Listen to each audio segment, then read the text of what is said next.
नमस्कार दोस्तों, मेरा नाम है प्रदीप चौहान। पिछले कई दिनों से आप खबरें सुन रहे होंगे, पढ़ रहे होंगे कि कांग्रेस में बहुत बड़े लेवल के संगठनात्मक बदलाव हो रहे हैं। बहुत से सेक्रेटरीज बदले जा रहे हैं, बहुत से प्रभारी बदले जा रहे हैं, बहुत से राज्यों के प्रदेश अध्यक्ष बदले जाएंगे, फलां किया जाएगा, इसको वहाँ भेजा जाएगा, उसको वहाँ भेजा जाएगा। बहुत सारी खबरें चल रही हैं।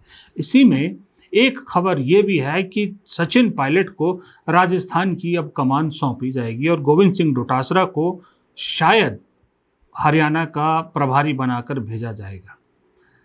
अगर ये खबर सही है तो अच्छी बात है। अगर सचिन पायलट को तकरीबन 2 साल आप दे रहे हैं तो वो डिज़र्व भी करते हैं। अगर आप उन पर भरोसा करते हैं और आप उन्हें अगले मुख्यमंत्री के तौर पर देखना चाहते हैं, राजस्थान में उन्हें जिम्मेदारी देना चाहते हैं, तो इतना वक्त उन्हें मिलना भी चाहिए। डोटासरा भी अब तक बहुत शानदार काम किया है उन्होंने राजस्थान प्रदेश कांग्रेस अध्यक्ष के तौर पर। उन्हें साथ लगते हरियाणा की जिम्मेदारी देंगे तो राजस्थान और हरियाणा की राजनीति में ज़्यादा फर्क नहीं, काफ़ी सिमिलरिटीज़ है। लेकिन इस सब के बीच में एक नाम जो अपने आप को अछूता पा रहा है, जो अपने आप को एक तरह से लावारिस पा रहा है, वो नाम है पूर्व मुख्यमंत्री अशोक गहलोत। अशोक गहलोत पिछले एक हफ्ते में अगर आप देखोगे 10 दिन में, एक दिन में 3-3, 4-4 बयान दे रहे हैं, प्रेस से बात कर रहे हैं, लगातार बात कर रहे हैं और अलग अलग तरह की बातें कर रहे हैं। वो कहीं ना कहीं यूं लग रहा है डेस्परेशन अशोक गहलोत में कि वो हाईकमान की नज़रों में आना चाहते हैं। और कभी कभी तो मुझे ऐसा लगता है कि एक तरह से संदेश दे रहे हैं राहुल गांधी को कि मुझे एक बार मिलने के लिए बुलाइए, बात करना चाहता हूँ आपसे। ऐसा कुछ संदेश उनसे आता है। लेकिन सवाल ये उठता है, उनके साथ प्रॉब्लम ये है कि उनका पुराना इतिहास उनके आगे खड़ा हो जाता है, पहाड़ बन के खड़ा हो जाता है। जब भी अशोक गहलोत की बात आती है, उनके बीच में और हाईकमान के बीच में वो पहाड़ है। जब उन्होंने हाईकमान की बात मानने से इनकार कर दिया था और मुख्यमंत्री की कुर्सी को चुना राष्ट्रीय अध्यक्ष के बदले, अब वो चीज़ें जाहिर सी बात है गांधी परिवार नहीं भूला है और ना ही वो बेइज्जती शायद मल्लिकार्जुन खड़गे भूले हैं, क्योंकि वो और अजय माकन ऑब्जर्वर बन के गए थे वहाँ पर और किस तरह से एक तरह से उनका मजाक बना दिया गया था। लेकिन अब सवाल ये है कि अशोक गहलोत अपनी कोशिशों में पीछे नहीं रहना चाहते, तो इस चक्कर में राजस्थान में एक अलग ही तरह की गेम शुरू हो गई है। जब भी सवाल पूछा जाता है अशोक गहलोत से या सचिन पायलट से, तो दोनों से एक ही तरह का जवाब देते हैं कि हम कहीं नहीं जा रहे हैं, चाहे कहीं भी चले जाएं, हम इस राजस्थान से जुड़े रहेंगे, लोगों से जुड़े रहेंगे। खैर, आप सुनिए लीजिए, दोनों का बयान सुनिए। मैं था सो दूर कोणी चिंता मत करो। मैं प्रदेश प्रदेश के मैं प्रदेश के कांग्रेस के सुनो मैं प्रदेश के कांग्रेस के कार्यकर्ताओं का हूँ और कार्यकर्ताओं का रहूँगा। कहाँ से रहेंगे आगे लोकसभा चुनाव? और जब जहाँ पार्टी को ज़रूरत पड़ती है, अलग अलग लोगों को जिम्मेदारी दी जाती है। और मैं पहले भी केंद्र सरकार में रहा हूँ, संसद में रहा हूँ, अब विधानसभा में हूँ, पार्टी का अध्यक्ष भी रहा, सरकार में भी रहा। लेकिन मैं किसी रोल में भी रहूँ, मैं मेरे जनता और मेरे कार्यकर्ताओं के बीच में हूँ और वो मुझे सबसे ज़्यादा पसंद रहता है। लेकिन जो दायित्व पार्टी ने दिया है उसको पूरी निष्ठा से हम निभाएंगे, उसमें कामयाबी दिलाने की कोशिश करेंगे। लेकिन ये कर्मभूमि है और राजस्थान के लोगों ने जो एक साथ रहा है दशकों का, उसको तो कोई चाह के भी नहीं छीन सकता है। वहाँ के प्रभारी रहते हुए यहाँ के कार्यकर्ताओं में मैं आज आपके बीच बैठा हूँ, नहीं बैठा हूँ, तो ऐसा प्रभार है तो जिम्मेदारी है। देखिए, मैंने कहा मैं ठाकुर दूर नहीं, ये मैं कह चुका हूँ।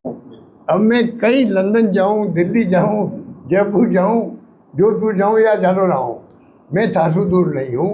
कहीं भी रहूँगा तो मैं राजस्थान वासियों की सेवा करने का मेरा फर्ज है, धर्म है। क्योंकि राजस्थान ने मुझे 5 बार मेंबर पार्लियामेंट बना दिया, 6-7 बार मेरे ख्याल एमएलए बना दिया, मंत्री बना दिया, मुख्यमंत्री बना दिया, 3-3 बार मुख्यमंत्री किसे कहते हैं। 5-5 साल तक सोनिया गांधी जी ने, राहुल जी ने मुख्यमंत्री बनाया नहीं, 5-5 साल तक रखा हो जिस व्यक्ति को। हिंदुस्तान में बहुत कम होता है, कई बार मुख्यमंत्री बदलते रहते हैं। तो मुझे तो सब कुछ मिला है। अब मेरा फर्ज बनता है कि मैं खुद कुछ मांग नहीं करूँ, जो कुछ पार्टी मुझे कहे जिम्मेदारी दे, चाहे वो जोधपुर की देवे, जालोर की देवे, राजस्थान की देवे, दिल्ली में कोई पद के बैठा है मुझे कोई पद देवे संगठन का, मैं कोई मांग नहीं करने वाला हूँ। जो हाईकमान चाहे, मुझे, मैं अति संतुष्ट पॉलिटिशियन हूँ देश का। इसलिए मैं चाहता हूँ जब सब कुछ मुझे मिला पार्टी से बिना मांगे हुए, इंदिरा जी में मंत्री बन गया था, इंदिरा गांधी जी मंत्री बन गया था, तो मैं फिर मांगू क्यों? जो पार्टी इंटरेस्ट में हो। चुनौती है देश के सामने, बहुत बड़ी चुनौती है, ये हमें समझना चाहिए। और पार्टी के सामने चुनौती है, पार्टी मजबूत हो। राहुल गांधी जी ने कहा दलितों की, आदिवासियों की, महिलाओं की, माइनॉरिटीज की कोई अन्याय अत्याचार हो तो कार्यकर्ता उनके यहाँ जाए, उनके सुख दुख में शामिल हो और जरूरत पड़े तो आंदोलन करें उनके लिए। इन बातों में सब बात आ जाती है। अब आपने सुना दोनों के दोनों नेता एक ही तरह का बयान दे रहे हैं।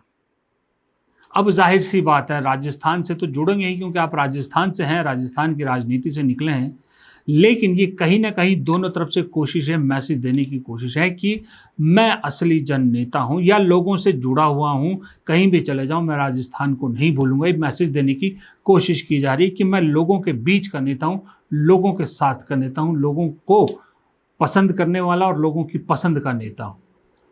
जाहिर सी बात है अशोक गहलोत का अपना एक जो है वो वोट बैंक है, सचिन पायलट का अपना वोट बैंक है। इस बीच में गोविंद सिंह डोटासरा से जब सवाल पूछे जाते हैं वो बेचारे बड़ी अजीब सी स्थिति में पड़ जाते हैं। वो यही कह पाते हैं कि भाई सचिन पायलट का दौर भी बहुत अच्छा था जब वो अध्यक्ष थे, उसके बाद अशोक गहलोत मुख्यमंत्री बने, वो भी दौर बहुत अच्छा था, और मेरा दौर तो अच्छा था ही था। उन्हें ऐसा लगता है, गोविंद सिंह डोटासरा को कहीं ऐसा लग रहा है कि शायद जिस तरह से केरल में वीडी सतीशन का नंबर लग गया, जिस तरह से डीके शिव कुमार का नंबर लग गया, जिस तरह से सुखविंदर सिंह सुक्खू का हिमाचल में लगा, शायद कहीं इन दो बड़े दिग्गजों की लड़ाई में उनका भी नंबर लग सकता है। मैं सोचने में तो कोई बुराई नहीं है ना। गोविंद सिंह डोटासरा को लगता है, और वैसे मैं ये कहूँ कि वो गलतफहमी में तो नहीं, ये ठीक नहीं होगा, क्योंकि उन्होंने प्रदेश अध्यक्ष के तौर पर राजस्थान में जितना कांग्रेस को एक्टिव रखा है उतना किसी प्रदेश में नहीं था। मध्य प्रदेश में जीतू पटवारी जब अध्यक्ष बने उसके बाद एक्टिव कांग्रेस दिख रही है, उससे पहले नहीं थी। बाकी उसके अलावा बहुत से राज्य आज भी ऐसे हैं जहां कांग्रेस डेड पड़ी है, सही में बता रहा हूँ। दिल्ली में कुछ नहीं हो रहा है, हरियाणा में जब से आ रहे हैं कुछ नहीं हो रहा, महाराष्ट्र में भी कुछ नहीं हो रहा है। मैं आपको बता रहा हूँ, सबसे ज़्यादा एक्टिव अगर पिछले 5 साल में कहीं कांग्रेस रही है तो वो राजस्थान में रही है। अब मध्य प्रदेश में है, उड़ीसा में है, आपके आंध्र प्रदेश में है, उत्तर प्रदेश में है, पंजाब में तो होगी क्योंकि चुनाव है वहाँ पर, उत्तराखंड में है। लेकिन जो राज्य मैंने आपको गिनाए वहाँ नीलबटे सन्नाटा पड़ा है। कहीं दिखा आपको दिल्ली में कांग्रेस कुछ कर रही है?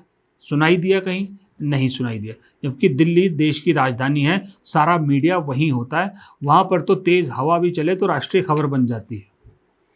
कोई कांग्रेस की खबर नहीं है। गुजरात से भी ठंडा माहौल है, गुजरात से भी कुछ नहीं आ रहा। इम्पोर्टेंट आपको बताऊं, गुजरात से भी मुझे लग रहा है राहुल गांधी ने जो एक मिशन लिया था कि गुजरात में हराना है, वो मिशन राहुल गांधी कहीं मुझे छोड़ते हुए नजर आ रहे, क्योंकि उनका इंटरेस्ट अब गुजरात की तरफ कम होता जा रहा है। राहुल गांधी जो लगातार गुजरात जा रहे थे, सब कुछ गुजरात से शुरू कर रहे थे, अब गुजरात की तरफ एक बेरुखी सी उनकी दिख रही, क्योंकि शायद जो उम्मीद उन्होंने गुजरात से की थी वो नहीं हो रहा। क्योंकि वहाँ आज भी कहा जाता है कि कांग्रेस में 70% पदाधिकारी वही हैं जो वहाँ की बीजेपी सरकार के हिसाब से चलते हैं। ये फैक्ट है।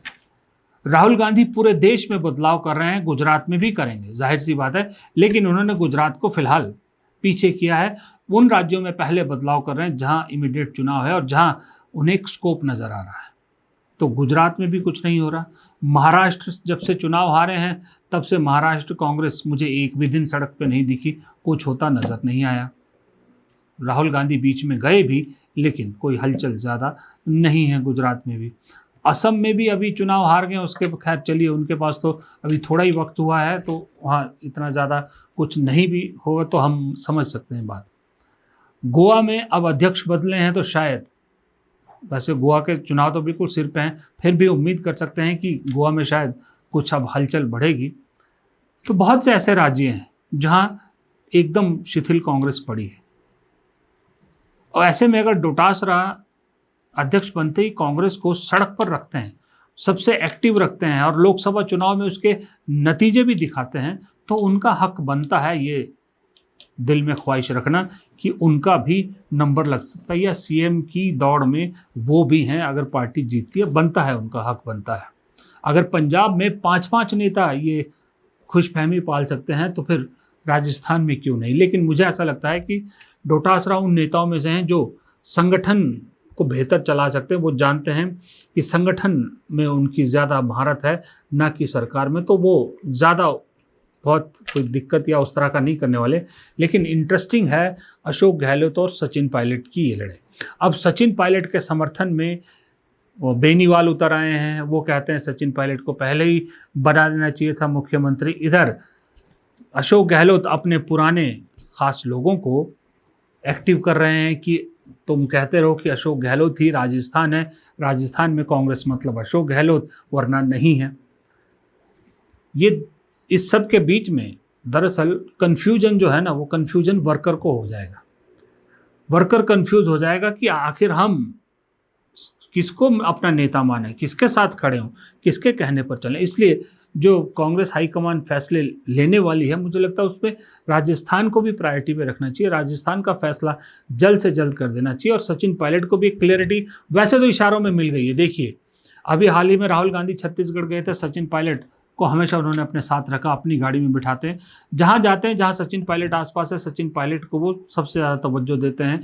केरल चुनाव में जिम्मेदारी देने की बात थी तो राहुल गांधी ने सचिन पायलट को चुना। मतलब हर मुश्किल घड़ी में उनके दो ही नाम दिखते हैं मुझे जब कोई टफ बैटल लड़नी होती है, एक सचिन पायलट, एक भूपेश बघेल।